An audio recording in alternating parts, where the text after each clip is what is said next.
Dear teachers, welcome to JS in English Learning. We are with Unit 8 of PGTRB, Approaches to Literature. We are discussing the postmodern techniques. What are the postmodern techniques and why they are used? அப்படின்னு பார்க்கும் பொழுது என்ன பண்றாங்கன்னா நம்ம ஒரு 3 techniques அப்படியே எடுத்துக்கிறோம். One is irony, the second one is playfulness, and the third one is black humor. These are the techniques which are used by postmodern writers. Irony. What do you mean by irony? To say something and mean exactly the opposite of it. And that is called irony. Black humor. Humor abdina, something which is comical, but here something dark, something sexualized humor, which is presented. Sometimes you cannot enjoy that humor. அந்த மாதிரி ஒரு சிச்சுவேஷனை அவங்க present பண்ணுவாங்க. And this is one of the stylistic device. எதுக்காக அவங்க use பண்ணாங்க அப்படின்னா, to present the post modern condition. Okay, to present the post modern condition, the existential சிச்சுவேஷனை வந்து எக்ஸ்பிளைன் பண்றதுக்கு அவங்க என்ன பண்ணாங்கன்னா, they use the technique of irony, playfulness and black humor. For example, you have a writer called a writer like Joseph Heller, who wrote a novel Catch 22. அங்க பாத்தீங்கன்னா there is a hero called Usarian. அவர் வந்து he is supposed to go on a fighter aircraft and drop bombs. Bomb drop பண்றது தான் அவருடைய வேலை, பாம்பர். ஆனா whenever he thinks about war, he is very much scared. So he goes and claims that he is sick and he gets hospitalized.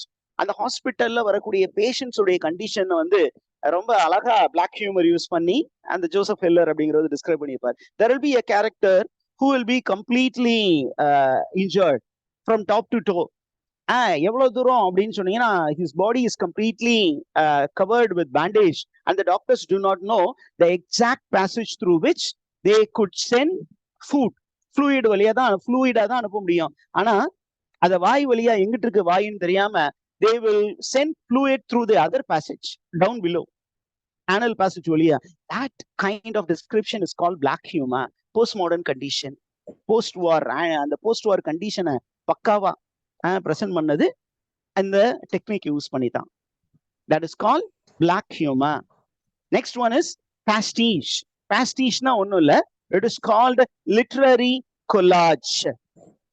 Literary collage-na ஒண்ணும் இல்ல, pasting a literary piece from or gathering a literary piece from some other work and putting into another work. Patch work னு சொல்லுவாங்க. நம்ம batch பண்றோம் இல்லையா, வேற ஒரு துணி, இங்க நம்ம துணி ஓட்டை அடிச்சுன்னா இந்த துணிக்கு பதிலா வேற ஒரு துணியை எடுத்து கொண்டு வந்து இதுல பேட்ச் பண்ணுவோம். That is called collaging. Pastiche-na it is called collage. Shankari ma'am and others kindly mute your mics. இந்த பாஸ்டிஷை ரொம்ப அதிகமா பயன்படுத்தின ரைட்டர் யாரு அப்படின்னு கேட்டீங்கன்னா, it is Thomas Pynchon. The cry of lot 49 அப்படின்னு ஒரு நாவலை யூஸ் பண்ணவர். அவரை பத்தி பின்னாடி படிப்போம். Who are the famous post modern novelist அப்படின்னு படிப்போம். அதுக்கப்புறம் நம்ம ஏற்கனவே சொன்ன டெக்னிக் தான் இன்டர்டெக்சுவாலிட்டி. அப்படின்னா that a text is not completely independent, it has to depend on the previous existing literary works.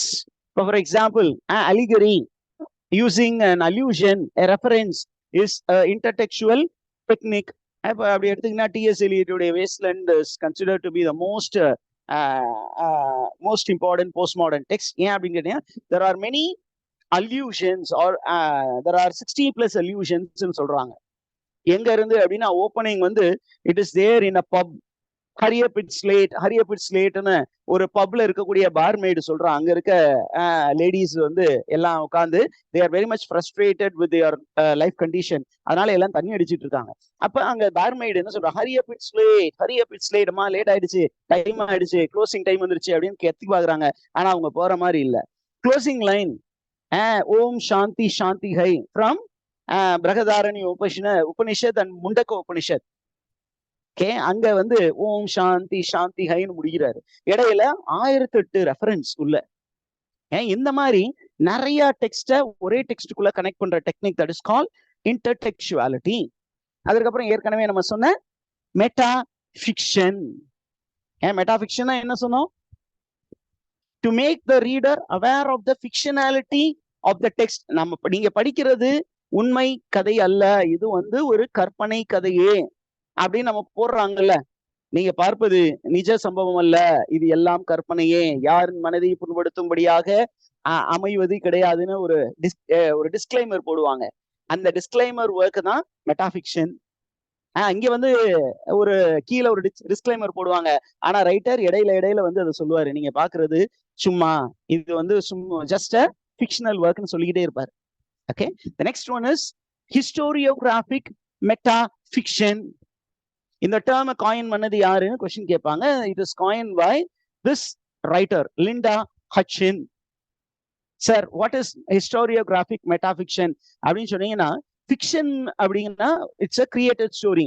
இந்த ஃபிக்ஷனுக்குள்ளார ஹிஸ்டரிய என்ன பண்றது, திணித்து while telling a story, the author tries to make references to real historical happenings. ஒரு murder mystery, for example, Umberto Eco's Name of the Rose அப்படின்னு ஒரு murder mystery. அந்த murder mysteryல the author என்ன பண்ணுவாரு அப்படின்னா, சர்ச்ல நடந்த ஒரு ஃபேமஸான conflict between the two great orders of the church, Franciscan order, Dominican order. இந்த ரெண்டுக்கும் பெரிய கான்ஃபிளிக்ட் இருந்தது. யாரு பெரியவங்க அப்படிங்கும்போது, அந்த Dominicans they were rich people, highly university graduates. அதே மாதிரி பிரான்சிஸ்கன்ஸும் university graduates, but they believed in the principle of poverty. அப்ப அவங்க என்ன பண்ணுவாங்க, பெகர்லி ஆர்டர், பிச்சைக்காரங்க மாதிரி தலையில ஒரு முக்காடு போட்டுட்டு போய், நம்ம இங்க கேட்பாங்களே, அம்மா தாயே பிச்சை போடுங்க அப்படின்னு அன்னைக்கு வாழ்க்கையில சுவாமிஜி திருவோடு எல்லாம் வச்சிருந்தாங்க. இன்னைக்கு திருவோடு வச்சிருக்க சாமியார்கள்லாம் இல்லைன்னு வச்சுக்கோங்களேன். ஆனா அந்த காலத்துல that was considered to be a virtue. அப்ப பிரான்சிஸ்கன்ஸ் என்ன பண்ணாங்கன்னா, டொமினிக்கன்ஸ் they look down upon. ஆனா இந்த ஸ்டோரியில என்ன பண்ணுவாரு அப்படின்னா, ஒரு மர்டர் மிஸ்ட்ரி. அந்த மர்டர் மிஸ்ட்ரி எங்க, அந்த மர்டர்ஸ் சீரீஸ் ஆஃப் மர்டர்ஸ் நடக்கும் எங்க அப்படின்னா, இன் அ டொமினிக்கன் மானஸ்ட்ரி. அப்ப அந்த டொமினிக்கன் மங்ஸ் எல்லாம் ட்ரை பண்ணி பார்ப்பாங்க, இது உண்மையாலுமே டெத்தா அல்லது யாராவது கொன்னு இத மர்டர் மாதிரி பண்ணி வச்சிருக்காங்களான்னு அவங்களால கண்டே பிடிக்க முடியாது. அப்ப வேற வழி இல்லாம they will seek the help of a Franciscan monk. அந்த Franciscan monk, William of Baskerville, he will come and try to unearth the mystery and he will finally do it. And that is how the author is problematizing real church history through a fictional work. Are you there with me, teachers? Yes, sir. Okay, அதுக்கப்புறம் பாத்தீங்கன்னா, post modern டெக்னிக்ல ரொம்ப முக்கியமான technique என்னன்னா, temporal distortion. Temporal distortion அப்படின்னா, நார்மலா என்ன பண்ணுவாங்கன்னா, ஒரு ட்ரெடிஷனல் ஸ்டோரி டெல்லிங்ல அப்படியே ஒரே ஒரு குறிப்பிட்ட டைம் அப்படின்னா 1930ல இருந்து 1940 நடக்கிற மாதிரி ஸ்டோரி வச்சிருப்பாங்க. அப்ப இதுல கிளியரா ஜனவரி மாசம், பிப்ரவரி மாசம், மார்ச் மாசம், ஏப்ரல் மாசம், இந்த வருஷம் 1931, 32, 33, 34, 35, 36, 37, 38, 39, 14 வரிசையா வச்சிருப்பாங்க. ஆனா in postmodern novels என்ன பண்ணுவாங்க, there will be a character in 2022 24 who will be speaking with a character in the BC, before Christ ல ஜூலியஸ் சீசரோட ஒருத்தர் என்ன பண்ணுவார், ரெண்டு பேரும் உட்கார்ந்து காஃபி குடிச்சிட்டு இருப்பாங்க. this is called temporal distortion. இந்த மாதிரி எல்லாம் ஒரு சில நேரங்கள் என்ன பண்ணுவாங்க, ஜம்ப் பேக், ஜம்ப் ஃபார்வர்ட், காலத்தின் முன்னு போடுவாங்க. இப்போ 2024ல இருக்கிற ஒரு 2041ல இருக்க ஒரு ஏலியன் அயலான்னு ஒரு படம், அந்த மாதிரி நிறைய படங்கள்லாம் வந்திருக்கு. அவங்களோட ஒரு தொடர்புல இருக்கிற மாதிரி உட்காந்து ரெண்டு பேரும் ஜாலியா லாலிபாப் உட்காந்து படுத்துக்கிட்டு சாப்பிட்டுக்கிட்டு இருக்கிற மாதிரி ஒரு ஃபர்ஸ்ட் லுக் போஸ்டர் போடுவாங்க. This is called temporal distortion. And they will make us believe that this can happen. Are you there, teachers? Yes, sir. Yeah. அதற்கப்புறம் they will present the post-war fear, and the technique is called paranoia. அப்ப இந்த post-war நாவல்ல பாத்தீங்கன்னா, the characters in the novel will be suffering from psychological problem. அதுல முக்கியமான problem வந்து paranoia. paranoia they are afraid that the system will engulf them. என்னோட identity இல்லாம போயிரும், இந்த சிஸ்டம் என்ன ஒண்ணும் இல்லாம பண்ணிரும் அப்படின்னு பயந்து போய் இருப்பாங்க. இப்போ இந்த போஸ்ட் மாடர்ன் டெக்னிக்ல paranoia ஒரு டெக்னிக். அது இல்லாம ஆங்ஸ்ட்னு ஒண்ணு இருக்கும், ANGST. ஆங்ஸ்ட்னா a kind of psychological problem. where you think about all your past losses. Okay, trauma, அது எல்லாமே போஸ்ட் மாடர்ன் டெக்னிக்ஸ் தான். ட்ரௌமா அப்படின்னா inner pain, psychological pain, physical pain, sociological pain that is inflicted on you, which is there in your mind. அப்புறம் ஸ்கெய்சோஃபெர்னியா, hallucination, இல்லாத ஒன்றை இருக்கிற மாதிரி நம்புறது, அந்த மாதிரி எல்லாம் போஸ்ட் மாடர்ன் வேர்ல்டுல ப்ரெசென்ட் பண்ணியிருப்பாங்க. ரொம்ப முக்கியமானது என்ன அப்படின்னு கேட்டீங்கன்னா, very important is maximalism. Maximalism அப்படின்னு சொன்னீங்கன்னா, இதை எங்க சார் பார்க்கலாம் அப்படின்னு கேட்டீங்கன்னா, something which is very big, டிஸ்ஆர்கனைஸ்டா கொண்டு போவாங்க. ஒரு பிளாட் இங்க இருக்கும், இன்னொரு பிளாட் இன்னொரு இடத்துல இருக்கும், இன்னொரு பிளாட் இன்னொரு இடத்துல இருக்கும். ஃபார் எக்ஸாம்பிள், இப்போ ரீசெண்டா there was a movie called Eagle.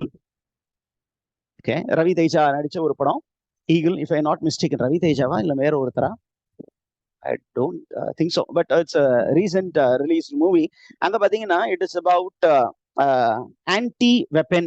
அத பத்தி there is an assassin and the assassin is a hero. ஒரு காலத்துல assassin இருந்தவர், he will become a social activist because of his lady love. His lady love will bring about a change in him, but it is not during his lifetime, but after her death. இவன் பண்ண ஒரு சின்ன எரர்னால நடந்த ஒரு series of events which will lead to the death of the heroine. அந்த heroine இறந்ததுக்கு அப்புறம் தான் இவன் என்ன ஃபீல் பண்ணுவான் அப்படின்னா, அந்த வெப்பன்ஸ்னால நல்லவங்க சாகக்கூடாது, அதனால நான் வெப்பன்ஸை வச்சு யாரெல்லாம் அந்த உலக அழிக்கணும்னு நினைக்கிறாங்க அவங்களுக்கு எதிராக நான் மாறுறேன் அப்படின்னு சொல்லுவான். இப்போ இங்க பாத்தீங்கன்னா தி ஸ்டோரி கம்ஸ் டு தலைக்கோனா. தலைக்கோனா அப்படிங்கிற ஒரு இடத்துல தொடங்கி பல நாடுகள்ல மூவ் ஆகிட்டு இருக்கும். பேரலா அப்படி மூவ் ஆகிட்டு இருக்க மாதிரி கதை காட்டுவாங்க. This is called maximalism, maximising the potential of the story.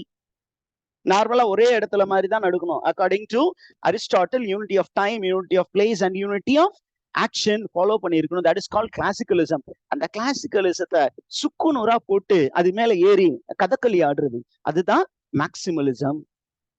அந்த டைமை வந்து எவ்வளவுக்கு அதிகமா எக்ஸ்டெண்ட் பண்ண முடியுமோ பல நூற்றாண்டுகள் எக்ஸ்டெண்ட் பண்ணுவாங்க. அந்த பிளேஸ் ஆஃப் ஆக்ஷன் அதையும் பல இடங்களுக்கு கொண்டு போவாங்க. அண்ட் யூனிட்டி ஆஃப் டைம், அந்த டைமையும் பயங்கரமா எக்ஸ்பேண்ட் பண்ணுவாங்க.